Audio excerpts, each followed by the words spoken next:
bawa baterai cadangan, dan biasanya sekali uji 2 kali 3 kali itu sudah drop ya tegangannya, karena arusnya sangat besar. Servo itu minimal 0,2 amp satu servo.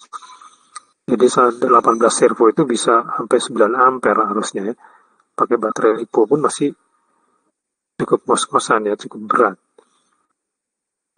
Nah, di sisi lain yang berkaki 4 ini hanya 12 servo karena berkurang 6 servo ya. Sehingga dia lebih lebih irit dalam penggunaan baterai. Jumlah beban juga berkurang sehingga bodi dari yang berkaki 4 ini lebih ringan. Dia bisa membawa payload lebih banyak karena dia lebih ringan. Kemudian yang kaki 6 dia secara fisik sudah cukup berat sehingga dia tidak akan bisa bergerak secara lincah. Dari banyak pertimbangan, kemudian ternyata betul ya untuk waktu itu 2011 kalau nggak mulai menggunakan struktur berkaki ya, mungkin sampai sekarang di banyak yang beralih ke berkaki 4 ya. Memang itu cara untuk bisa memenangkan sprint ya, adu cepat.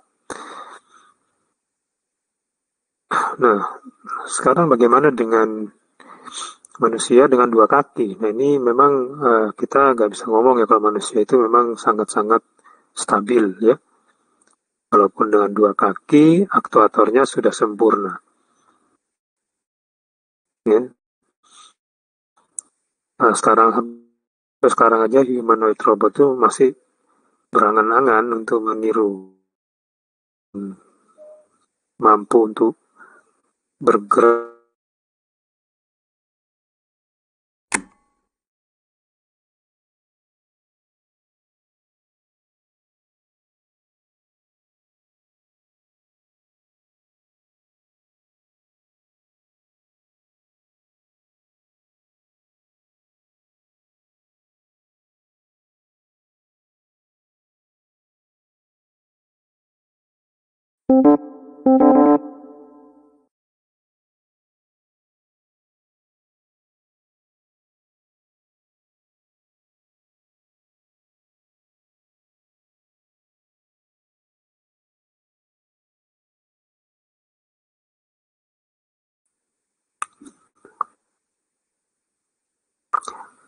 Nah, stabilitas dinamik ini memang diperlukan oleh robot untuk mendapatkan kecepatannya. Selain itu juga memangkas pemborosan energi atau meningkatkan efisiensi. Jadi seperti yang kita sudah bahas pada robot berkaki 4 ya dan berkaki 6, terlihat ya kecepatan meningkat, efisiensi justru membaik ya dengan aktuator yang lebih sedikit.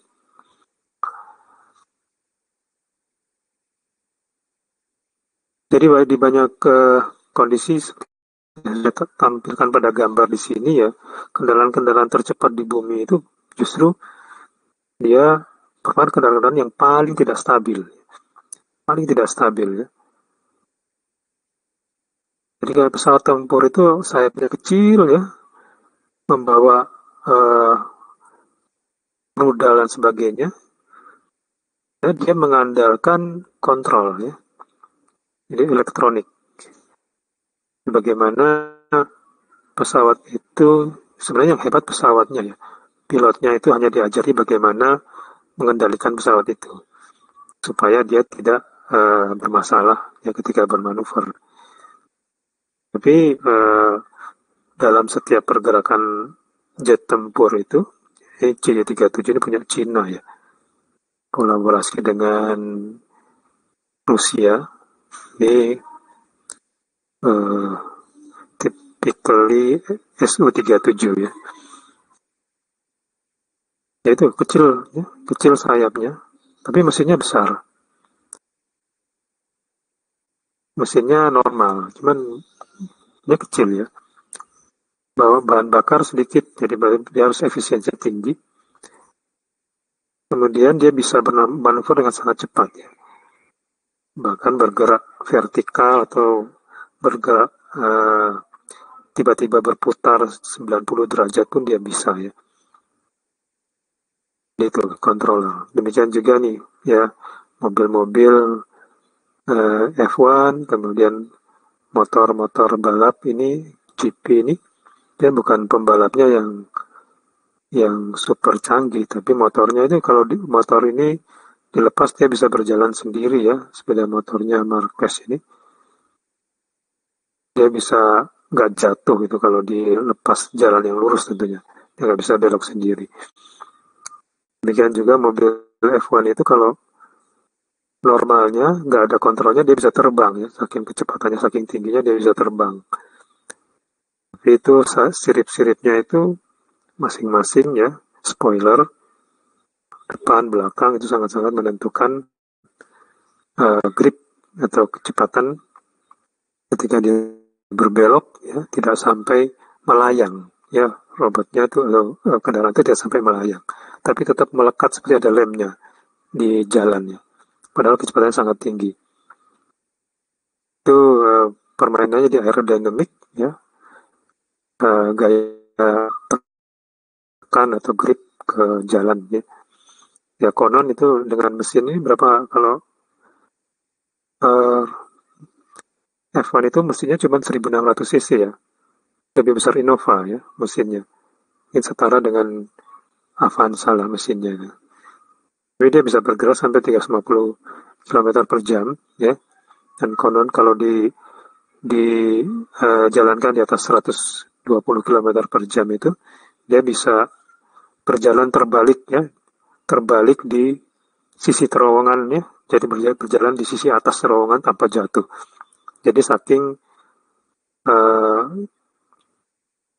kontrol dinamiknya itu menekan kendaraan ke bawah ya, ke arah bawah, sehingga dia tidak jatuh. Jadi bisa dibayangkan ini ya, tapi sedikit saja kesalahan itu akan menyebabkan fatal. Oke. Ya, kita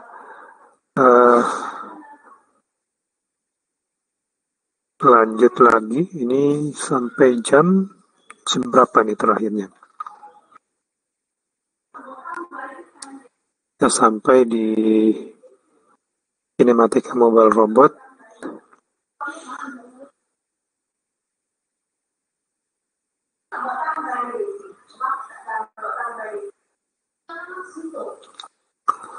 Nah, kita lihat untuk Kinematica Mobile Robot ini sedikit berbeda dengan kinematika pada manipulator. Sama-sama kinematika, cuman yang dibahas dalam kinematika mobile robot itu lebih banyak terkait dengan speed atau kecepatan. Kecepatan merupakan turunan atau derivatif dari posisi. Kalau posisi diturunkan menjadi kecepatan, diturunkan lagi menjadi percepatan ya.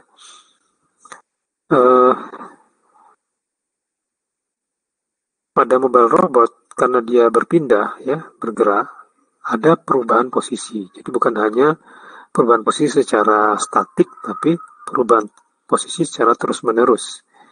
Maka akan sulit kalau kita hanya berbicara soal posisi awal dan akhir. Tapi kita berbicara soal seberapa cepat dia berpindah ya. Dari aktuator-aktuator yang ada, misalkan mobil punya di sini, kalau di gambar ini ya, sisi kiri itu ada notasi Greek gitu ya, notasi Yunani itu ada beta dot, ada V. V itu steering angle, posisi ya, kemiringan dari steering angle. Kemudian beta itu posisi dari yang V itu driving motor ya, posisi dari driving motor. Bukan posisi ya, posisi dari driving motor. Kecepatan, oh enggak ya. Benar-benar. Yang driving itu yang beta dot. Beta dot itu driving, kemudian arahnya adalah beta dan V yang di depannya itu.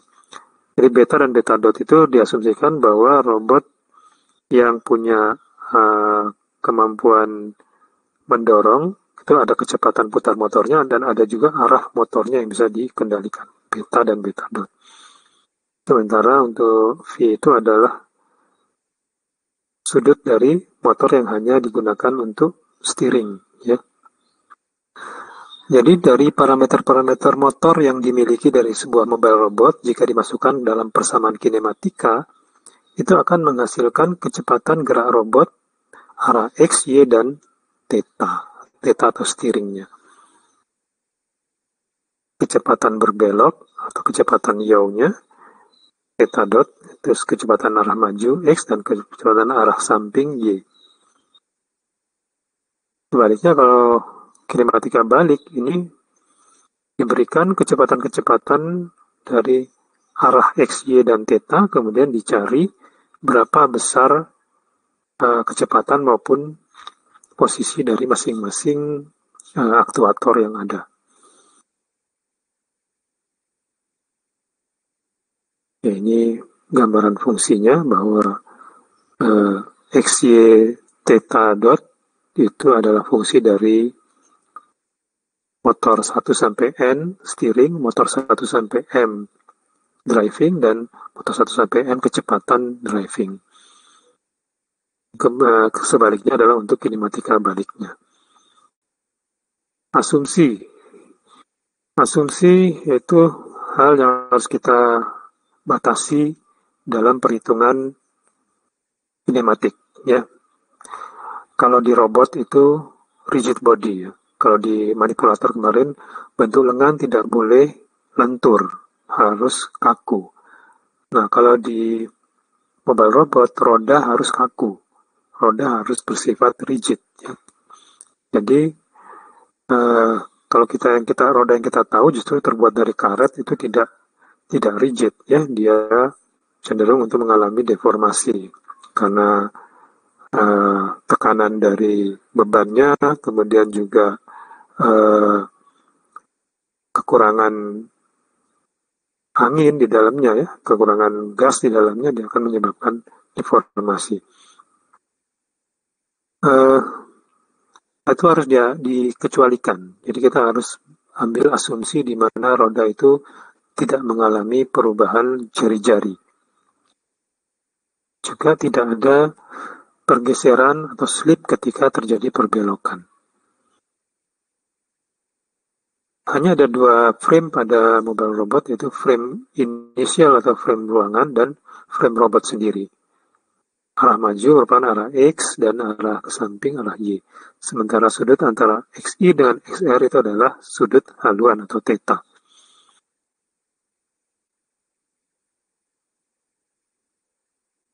Nah, karena ada sudut theta, pasti ada matriks rotasi, ya. Jadi matriks rotasi nanti digunakan untuk menghitung perpindahan akibat dari perubahan sudut theta, yaitu sudut sebesar theta tadi. Karena untuk sudut theta ini sumbu putarnya adalah sumbu set, berarti dia akan memiliki bentuk matriks R seperti ini, ya. Cos theta, sin theta, min sin theta, cos theta, baris 3 kolom 3 adalah identitas. Yang berikutnya adalah konsep driving dan steering. Driving itu dorong, ya. Kalau steering itu pengarah. Driving berarti kalau bahasa Indonesia mengemudi itu mengatur kecepatan. Yang steering itu pengendalian, itu mengatur posisi atau arah dari roda atau penggerak. Yang berikutnya di sini kinematik dari roda.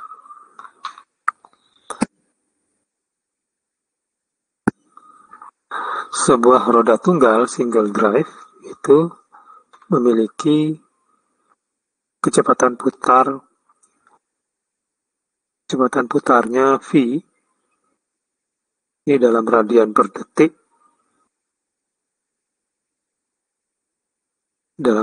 detik, V-nya, kemudian R jari-jari dalam meter bisa, sentimeter bisa, tergantung nanti ke kecepatannya, satuannya akan berbeda. D adalah jarak tempuh, ya. Kemudian V dan omega ini adalah kecepatan dikalikan dengan kecepatan berbeloknya. V itu kecepatan linear, maju, omega adalah kecepatan berbelok.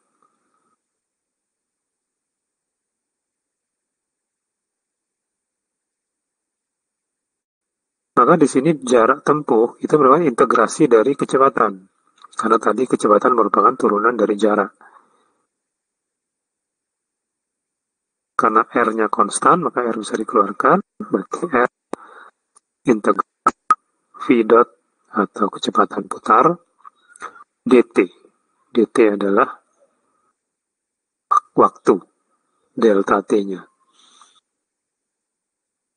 Oke, berikutnya lagi, kendali diferensial dan steering diferensial. Kalau jumlah roda driving lebih dari satu disebut differential drive. Kalau motor steering itu lebih dari satu, maka disebut dengan differential steer. Kegunaan dari fungsi diferensial itu untuk membentuk gerakan memutar atau berbelok.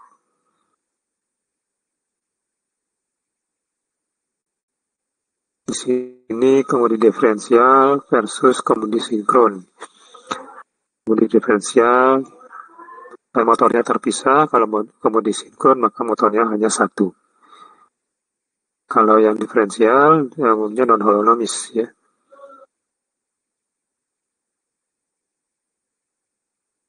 Berikutnya, perhitungan terkait kemudi diferensial, ya. Jadi kalau kita memiliki dua roda, itu disebut dengan differential drive. Dari kecepatan maju roda, kecepatan maju ini kecepatan linear, ya. Kita lihat dari as roda itu bergerak maju ke arah arah roda berputar, itu roda kiri memiliki kecepatan VL, ya. Roda kanan memiliki kecepatan VR. Kemudian V yang kuning itu adalah kecepatan gabungan atau kecepatan dari robotnya.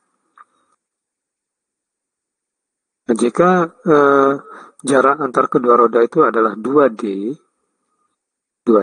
jaraknya, kemudian robot berbelok dengan ICC sejauh R,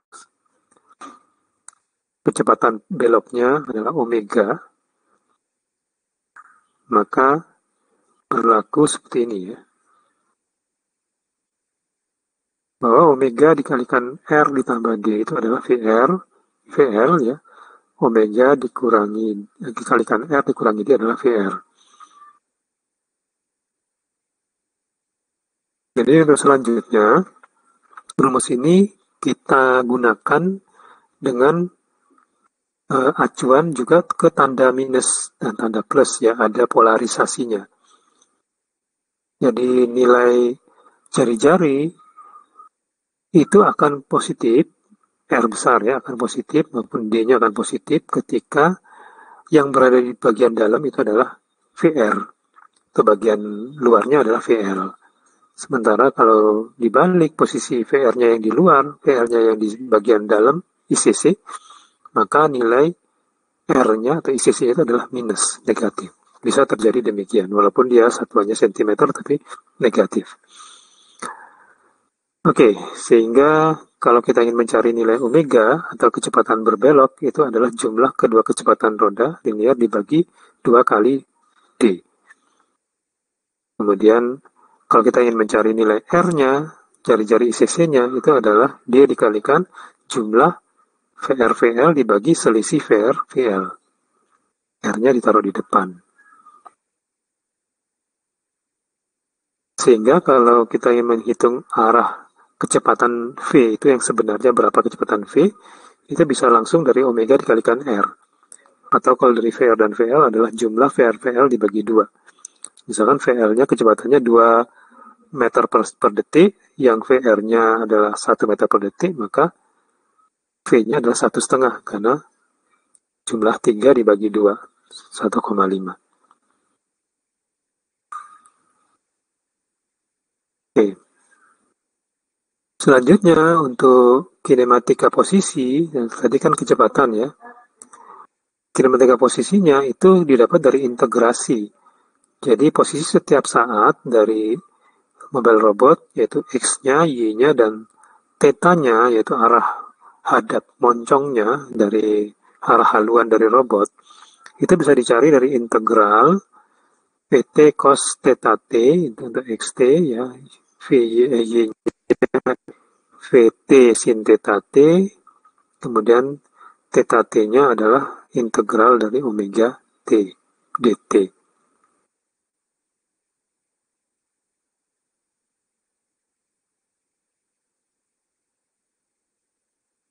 Yang berikutnya adalah synchro drive.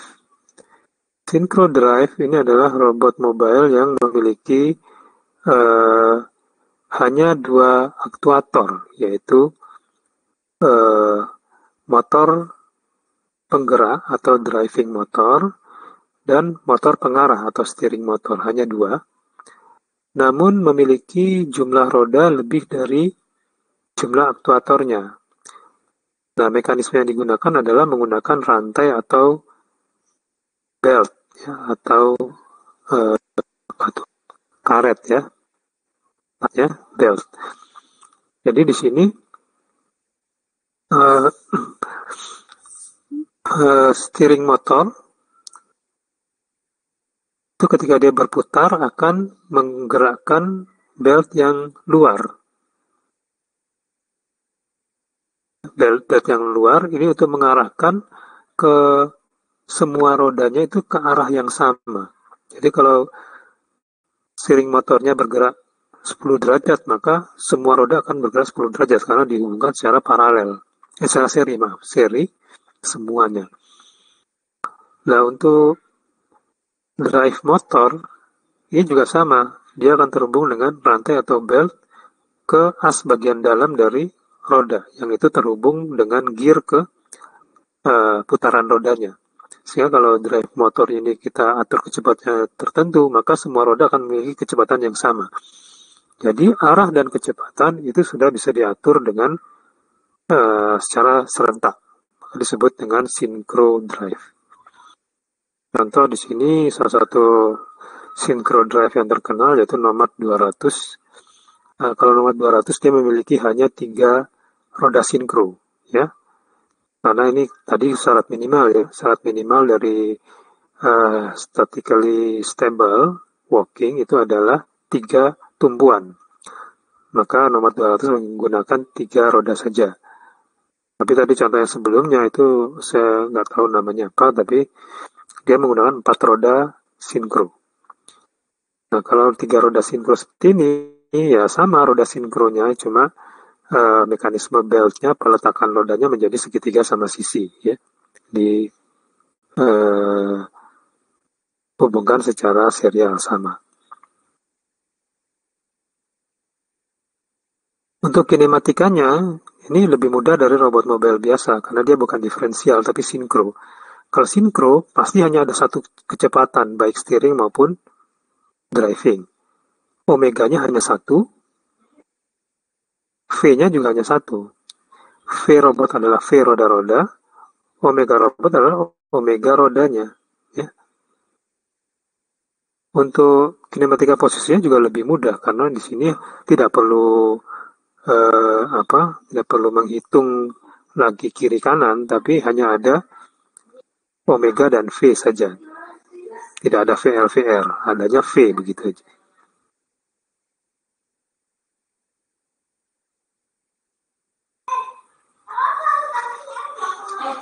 Yang berikutnya uh, untuk two steered wheel, ini saya lewati aja, ini tidak ada penjelasannya. Yang berikutnya lagi tricycle drive. Nah, tricycle drive ini menggunakan uh, kalau ini tricycle drive ini contoh yang paling nyata itu adalah sepeda roda 3 adik bayi ya, adik kita yang masih kecil yang baru baru berjalan itu kalau punya roda kan punya punya sepeda kan sepeda roda 3.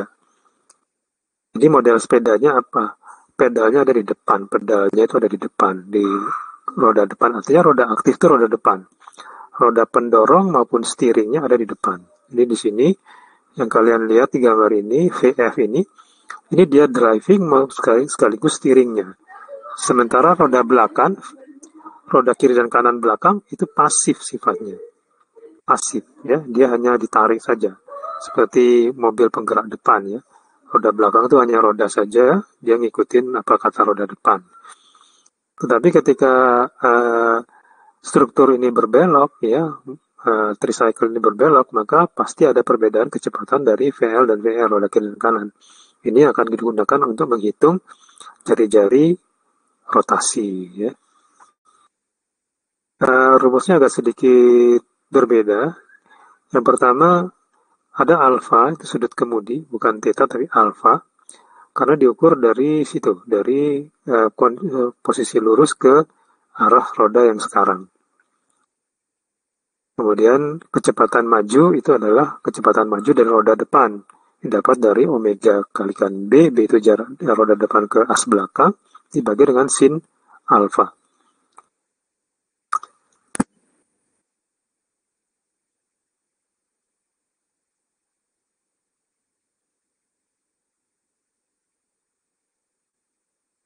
Ya, kemudian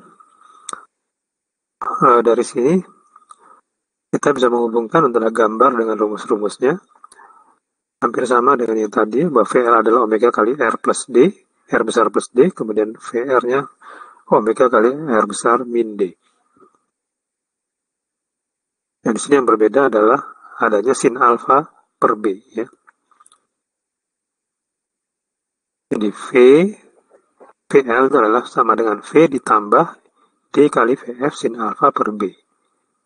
VR-nya V min D VF sin alfa per B.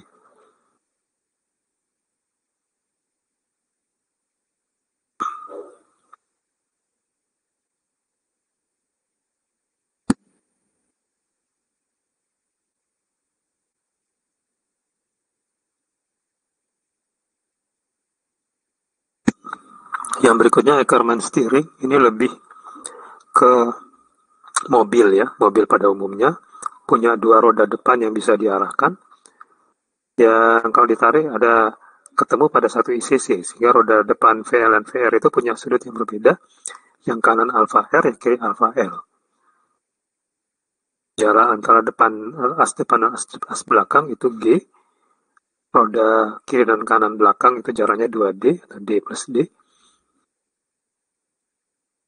Kalau kita ingin mencari R, misalnya R, kiri ICC adalah jarak depan belakang G dibagi tangan alfa R ditambah D. Kita bisa juga menggunakan tangan alfa L, tapi dikurangi D.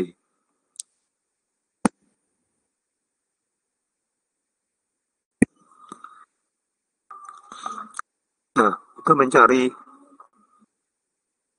kecepatan putar roda depan, ini semuanya yang menjadi penggerak adalah penggerak depan ya ini.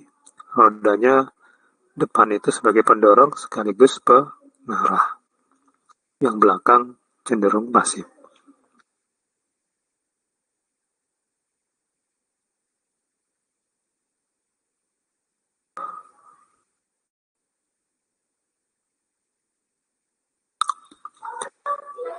Nah, seringkali dalam prakteknya kalau misalkan nanti itu rodanya ternyata sulit dibuat sudut yang berbeda, alfa 1, alfa 2, maka dia akan menggunakan alfa S.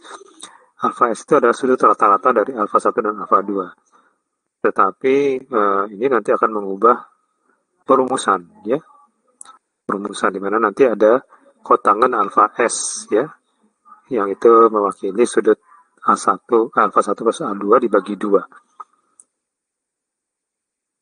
Nah, yang disebut dengan persamaan Ackermann atau untuk kinematika Ackermann itu bahwa jarak dua roda belakang atau B dibagi jarak as belakang ke as depan itu sama dengan kotangan alfa 1 dikurangi kotangan alfa 2. Itu kita bisa mencari sudut alfa 1 dan alfa 2 atau sebaliknya dari alfa 2 mencari nilai B per D-nya.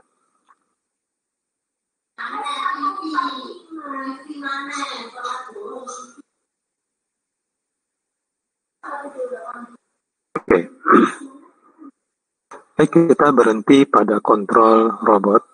Kita akan lanjutkan pada pertemuan berikutnya tentang kontrol robot, ya.